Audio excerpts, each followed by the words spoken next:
Por medio de la metafísica, desde Aristóteles hasta la metafísica del sufrimiento en Schopenhauer, la filosofía formula la pregunta acerca de la naturaleza de la realidad. Y desde la metafísica es posible, por ejemplo, tomar una teoría como la mecánica cuántica en la física contemporánea, contrastarla con el testimonio de cómo funciona la realidad que nos ofrecen los sentidos y formular la pregunta de qué es más real, si la representación de las partículas subatómicas que se derivan de la mecánica cuántica como teoría, como producto de la razón abstracta, o el mundo como se nos presenta a los sentidos. Desde la metafísica se plantea la pregunta de si hay una realidad objetiva o si la realidad es simplemente la creación de la mente que está ahí para interpretarla. En la teoría del conocimiento se formula la pregunta particularmente con los representantes de la filosofía moderna, Descartes, David Hume, Kant, de si el conocimiento humano permite dar cuenta de una realidad que es en sí misma objetiva, el noumeno lo llama Kant, o si por el contrario la realidad en sí misma no se puede conocer y lo único que conocemos es lo que nosotros mismos ponemos en el fenómeno, que es lo que plantea Kant en su idealismo trascendental. El espacio y el tiempo para Kant son la condición trascendental, es decir, que posibilita a priori la sensibilidad, y gracias a que el espacio y el tiempo son las condiciones trascendentales que hacen posible la sensibilidad, podemos tener una experiencia del mundo a través de los sentidos. Kant, en la analítica trascendental de la crítica de la razón pura, postula 12 categorías que son la condición trascendental para la facultad del entendimiento, y en esa síntesis entre sensibilidad y entendimiento, cada facultad dependiente de unas condiciones trascendentales, el sujeto cognoscente construye la realidad. En el caso de David Hume, el escocés máximo representante del empirismo junto a John Locke, postula que hay una distinción entre cuestiones de hecho, que hace referencia a los acontecimientos y sucesos de la realidad que nos rodea, del mundo fuera de la mente, y están las relaciones entre ideas, que hace referencia a los sistemas autorreferenciados de la matemática y de la lógica. Hume dice: hay absoluta certeza en la conclusión de un silogismo aristotélico, así como hay absoluta certeza en un teorema matemático, como que los ángulos internos de un triángulo suman 180 grados, o por ejemplo que pi era el cuadrado de la circunferencia de un círculo. Hay absoluta certeza en la matemática y en la lógica porque son sistemas autorreferenciados y se refieren a lo que Hume llama relaciones entre ideas. Por otro lado, en las cuestiones de hecho, dice Hume, las cuestiones de hecho no nos permiten tener una certeza absoluta de los sucesos, y las proposiciones que creamos para referirnos a las cuestiones de hecho, como por ejemplo mañana saldrá el sol, son proposiciones que aparentan tener absoluta certeza, tanto como que 1 más 2 es igual a 3. No obstante, dice Hume, esa proposición mañana saldrá el sol y todas las proposiciones que se formulan con relación a cuestiones de hecho no nos dan absoluta certeza, sino que son el resultado de un hábito de asociación de impresiones sensibles que constituyen la materia prima de la experiencia y que forman las ideas. Toda idea se deriva de una impresión sensible, y dice Hume que la mente tiene 3 formas de asociar ideas: la causalidad, esa relación entre causa y efecto que tiene que ver con la linealidad del tiempo, no es algo que exista objetivamente, es decir, fuera de las facultades del sujeto cognoscente, sino que es una de las formas en las cuales la mente asocia ideas derivadas de impresiones sensibles. La otra forma de asociación de ideas es la contigüedad en el espacio y en el tiempo, y finalmente la semejanza. Entonces el sujeto cognoscente, por medio de sus facultades, específicamente de esas 3 formas de asociar ideas derivadas de impresiones sensibles, le da forma a la realidad por medio de los sentidos. De ahí se deriva el entendimiento, la imaginación, la capacidad de abstracción. Toda producción de la imaginación es finalmente reducible a alguna influencia en el mundo de las experiencias. Entonces Hume va a decir: la proposición mañana saldrá el sol no nos da absoluta certeza, sino que es una creencia derivada de un hábito de asociación de ideas que vienen de impresiones sensibles. Entonces la realidad fuera de las facultades del sujeto es una realidad que no tendría causalidad, que no tendría la linealidad del tiempo, porque es el sujeto que por medio de esas formas de asociar ideas le da forma a los acontecimientos que capta a través de los sentidos. Entonces, desde el solipsismo cartesiano, en donde Descartes pone en duda la existencia de la realidad y plantea en una de sus meditaciones metafísicas que cómo podemos diferenciar el sueño de la vigilia, pero no somete al je pense donc je suis, el pienso luego existo, no somete ese pensar a esa duda metódica, porque afirma que nosotros corroboramos nuestra existencia en el acto de pensar. Entonces ahí se crea el solipsismo cartesiano con el descubrimiento de la subjetividad, pero tanto en Descartes como en el escepticismo de Hume como en el idealismo trascendental de Kant subyace la idea central de que la realidad depende de las facultades del sujeto cognoscente o de la conciencia que está ahí para interpretar la realidad. Entonces, en la teoría del conocimiento se plantea la relación no de la realidad puramente en sí misma como en la metafísica, sino que ahora en la teoría del conocimiento se plantea la pregunta acerca de la realidad con referencia a las facultades del sujeto cognoscente, sea ese sujeto cognoscente el cogito cartesiano, sea ese sujeto cognoscente las facultades de la mente que permiten asociar ideas derivadas de impresiones sensibles en el empirismo de Hume, o sea esas facultades, la sensibilidad y el entendimiento con sus respectivas condiciones trascendentales en el idealismo trascendental kantiano. La teoría del conocimiento alcanza su máxima culminación con la fenomenología del espíritu, en donde Hegel hace ese trayecto fantástico desde la experiencia sensible hasta el saber absoluto,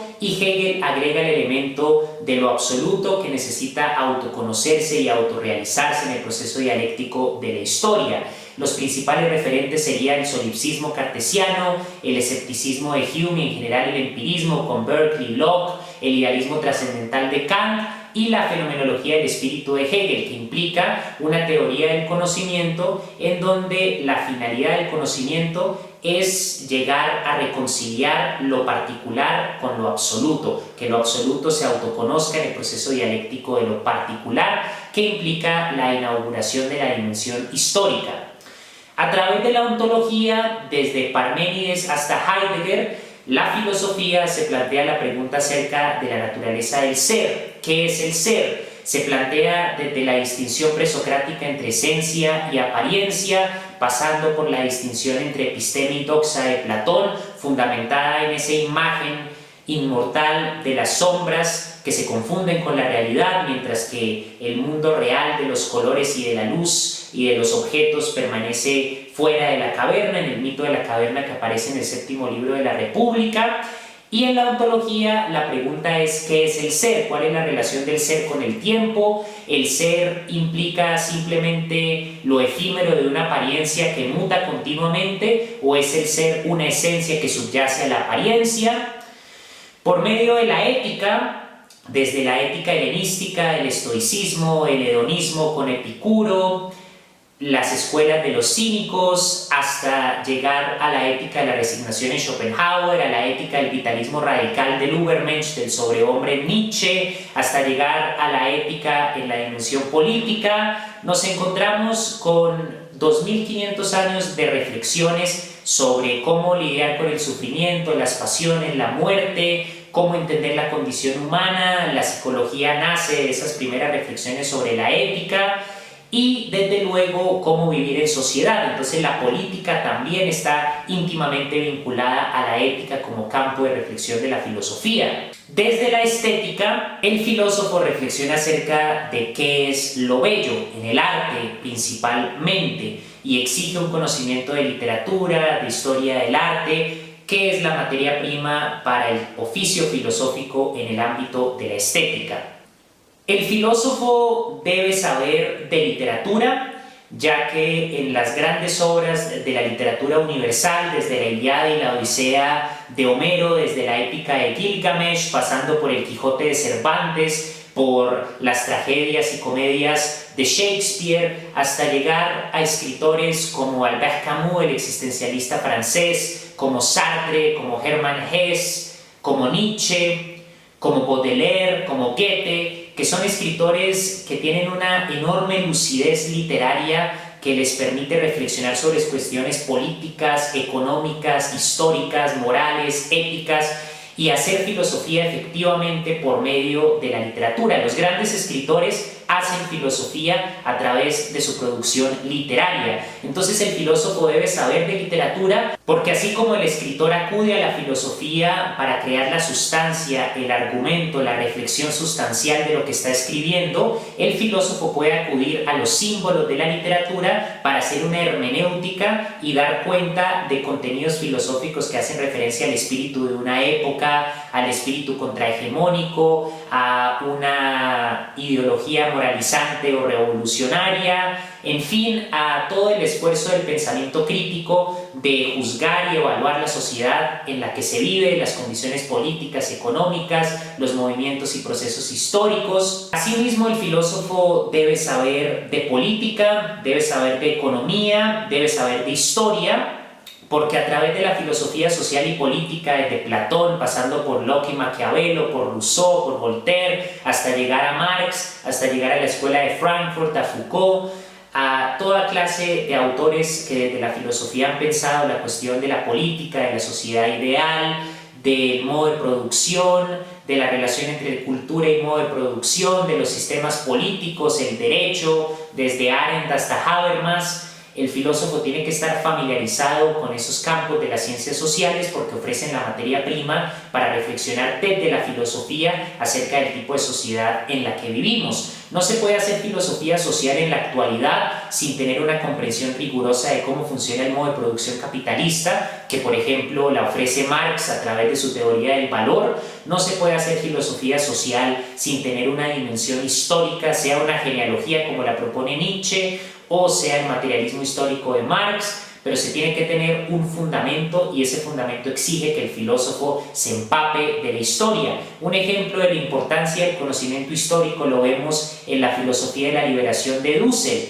Dussel es capaz de hacer la crítica al eurocentrismo, Dussel es capaz de hacer la crítica acerca de cómo se ha encubierto el papel de América en el auge de la modernidad, que no inicia ni con el Renacimiento, ni mucho menos con la Ilustración, ni muchísimo menos con la Revolución Industrial Victoriana, sino que inicia con el descubrimiento de América en 1492. Gracias a esa dimensión histórica, la filosofía de la liberación se sitúa como una filosofía decolonial y crítica. Asimismo, la dimensión histórica es muy importante en la filosofía marxista porque implica ver el desarrollo histórico de los diferentes modos de producción, la relación entre las fuerzas productivas y las relaciones sociales a los medios de producción que determinan la estructura de clases. La economía es fundamental porque permite entender la economía marxista, el ciclo del capital, el proceso de producción, la circulación de mercancías, permite entender el proceso de centralización del capital y el papel del crédito en ese proceso, permite entender cómo se estructuran las clases como una relación social a los medios de producción, permite entender fenómenos económicos como la progresiva subsunción del trabajo asalariado al capital, permite entender fenómenos como la creciente dependencia de la clase media al capital financiero, permite entender las causas de las crisis periódicas, permite definir qué es un valor de uso, un valor de cambio, qué es lo que hace que las mercancías sean conmensurables, permite entender la diferencia entre trabajo útil concreto y trabajo indiferenciado abstractamente humano. Por lo tanto, el filósofo necesita articular esos saberes con su reflexión. La filosofía nunca debe marginalizarse de las ciencias sociales. El filósofo debe saber también de antropología, debe saber de ciencias naturales a través de la epistemología, de la filosofía de la ciencia, para poder reflexionar sobre el alcance y naturaleza del conocimiento científico y la pregunta metafísica de si el conocimiento científico corresponde o no con una realidad externa al sujeto. El filósofo debe estar familiarizado con la historia de la ciencia, con el método científico y con los avances más recientes en ciencias naturales. Entonces el quehacer del filósofo es siempre multidisciplinar. El filósofo es como si estuviéramos viendo el árbol del conocimiento, la filosofía serían las raíces y el tronco, y por lo tanto el filósofo tiene que tomar de economía, tiene que tomar de antropología, de política, distintos saberes para someterlos a una reflexión filosófica. En el caso del filósofo que esté trabajando en estética, entonces tiene que saber de historia del arte, tiene que saber de literatura, de música, y la filosofía entonces ofrece una visión panorámica de todos los campos del conocimiento humano articulados por medio del logos, que es la racionalidad por excelencia del discurso filosófico, es lo que distingue la filosofía de la ciencia y la religión.